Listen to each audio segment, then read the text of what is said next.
দিতে প্রস্তুত হয়ে গেছে, মানে প্রাণে মারার চেষ্টা করেছে। এই সেই ধারাবাহিকতায় আমাদের রাসূল প্রিয় নবী হযরত মুহাম্মদ মুস্তাফা আহমদ মুস্তাফা সাল্লাল্লাহু আলাইহি ওয়াসাল্লামকে 15 বার হত্যা করার চেষ্টা করা হয়েছে। 15 বার। একটা বিশ্ব নবী, দুনিয়ার আখিরাতের শ্রেষ্ঠ মানুষ মহানবী সাল্লাল্লাহু আলাইহি ওয়াসাল্লামকে তাকে শুধু এই লা ইলাহা ইল্লাল্লাহ কালিমার কারণে 15 বার হত্যা চেষ্টা করা হয়েছে। আর 16টা গালি দেওয়া হয়েছে তাকে।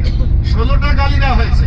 আপনি আমি একজন মানুষকে যদি 2 দিন নামাজের জন্য যদি ডাকি আর 3 দিনের জন্য একটু খারাপ ব্যবহার করে বলে এই আমার নামাজ আমি পড়বো, তোর এত কিসের? তো আমরা মনে করি যে কি ঠেকা পড়েছে, ও যা করছে করুক রে বাবা, আমি নিজের খাই গাল শুনতে যাবো কেন? আল্লাহর নবী 16টা গাল শুনেছে। আর আপনি আপনার বাড়ির আশপাশে আপনার আত্মীয় স্বজন, আপনার ভাই ভাতিজা, আপনার প্রতিবেশী দেখতে পাচ্ছেন যে নামাজ পড়ছে না। নামাজ না পড়লে জান্নাতে যাওয়া সম্ভবই না। নামাজ ছাড়া কোনো গতি নাই। আপনি তাকে 2 দিন বলে 3 দিনের দিন কি দরকার? ও আমাকে বলছে বাড়ি হাজি গেলে বলবো হজ করে এসে খুব হাজি হয়ে গেছে, 2 দিন নামাজ পড়ছে, এতদিন তো তুই পড়িসনি। এরকম অনেক কথা বলবে। এগুলো গায়ে মাখলে ইসলাম ধর্ম প্রচার হবে না। এগুলো গায়ে মাখলে মুসলিম জাহান সুখে থাকবে না। সুতরাং সর্বসময় দাওয়াত দেওয়ার জন্য তাবলীগীরা যেমন 40 দিন চিল্লা দিতে যায়, এটা যাওয়ার দরকার নাই। দাওয়াত আপনার ঘর থেকে শুরু হবে। আল্লাহ রাসূল সাল্লাল্লাহু আলাইহি ওয়াসাল্লাম পবিত্র কোরআনের আয়াত দিয়ে বলতেছেন যে ইয়া আইয়ুহাল্লাযীনা আমানু কু আনফুসাকুম আহলিকুম নারা। আল্লাহ পবিত্র কোরআনে বলছে, হে আমার ঈমানদার ব্যক্তিগণ, তোমরা তোমাদের আহাল পরিবার মানে স্ত্রী পুত্র কন্যাগুলোকে জান্নাতের মানে আগুন থেকে বাঁচাও। আগে কাকে বাঁচাতে বলেছে? আমার নিজের স্ত্রী পুত্র সন্তান এগুলোকে আল্লাহ বলছে। আর পরে বলছে যে যেই জাহান্নাম কলিজা পর্যন্ত জ্বালায় দেয়।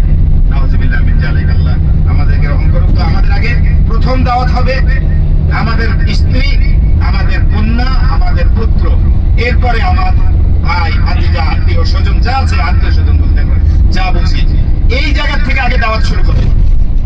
এদেরকে দিয়ে তো আপনি জান্নাতে যাবেন। এদেরকে বাদ দিয়ে আপনি অন্য জায়গায় যাবেন চিল্লা দিতে, আপনার বাড়ি আপনার ভাতিজা নামাজ পড়তেছে না, আপনি মানুষের কাছে দাওয়াত নিয়ে যাচ্ছেন। আগে আপনার নিজের পরিবার ঠিক করেন। আল্লাহর কথা, আমার কথা না। রাসূল সাল্লাল্লাহু আলাইহি ওয়াসাল্লাম প্রতিবেশীর কথা বলেছেন। প্রতিবেশীর এমন হক, প্রতিবেশীর হক সম্পর্কে সাহাবীরা বলছে, আল্লাহ রাসূল সাল্লাল্লাহু আলাইহি ওয়াসাল্লাম বলছেন যে জিবরিল আমিন প্রতিবেশীর হক সম্পর্কে আমাকে এত বেশি তাগিদ দিয়েছে, এত বেশি তাগিদ দিয়েছে যে আমি আবার ভয় পাচ্ছিলাম যে কোন দিন প্রতিবেশীরা না উত্তরাধিকারের সূত্রে সম্পদ পেয়ে যায়। তো আগে নিজের আইন পরিবার, এরপরে প্রতিবেশী, এরপরে আপনি যে কর্মস্থলে আছেন সেখানে যাচ্ছেন, সব সময় সর্ব অবস্থায় অবশ্যই কালেমার দাওয়াত, নামাজের দাওয়াত, মুসলমানদের যা করণীয় যা বর্জনীয় সেগুলো দাওয়াত সবসময় দিতে হবে। এগুলো আমরা করতে পারবো তো ইনশাআল্লাহ। কারণ আমরা এই ওয়াদা করে যাচ্ছি যে আমরা ইবাদতকারী, সেজদাকারী, তওবাকারী, আল্লাহর গুণগানকারী হিসেবে ফেরত যাচ্ছি। আল্লাহ আমাদেরকে আবারও দোয়া করি, আল্লাহ আমাদের সকলের হজ কবুল ও মঞ্জুর করুক, আল্লাহুম্মা আমিন। যে মাবরুর নসিব করুক, আল্লাহুম্মা আমিন। আল্লাহ আমাদের এই কবুল হজের বিনিময়ে যেন জান্নাত নসিব করে, আল্লাহুম্মা আমিন। জান্নাতুল ফিরদাউস নসিব করে, আল্লাহুম্মা আমিন। যারা ওই আয়েশা মসজিদ দেখেননি, আর একটু পরে পাহাড়টা ঘুরলে ডান পাশে আমরা আয়েশা মসজিদ দেখতে পাবো। মসজিদে মানে তানিম পাহাড় ঘোরার পর ওই রাস্তাতে ওঠার পরে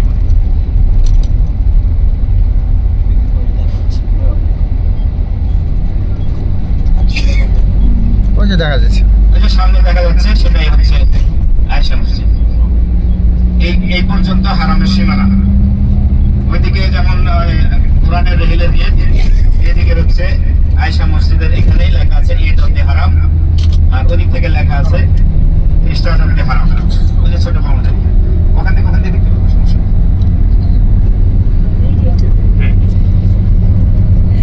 আসলে অরিজিনালি এই মসজিদটা হচ্ছে মসজিদে তানিম।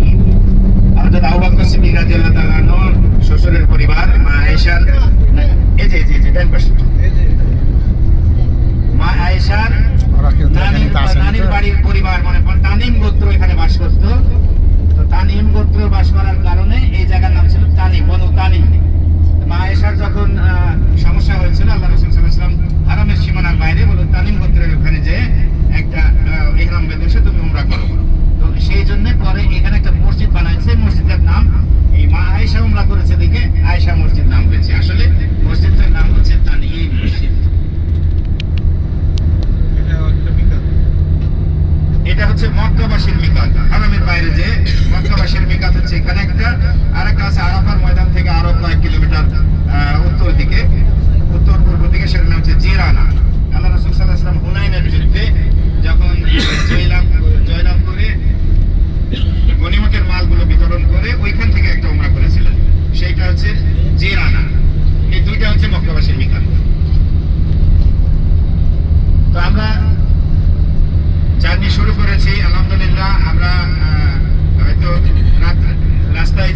আসরের সালাত আদায় করব। এখানকার সিস্টেম হলো যে সব জায়গায় গাড়ি থামবে না, যেখানে থামবে 70, 80, 100 কিলোমিটার পর পর একটা করে পেট্রোল পাম্প আছে, আরবিতে বলে মাহাত্তা।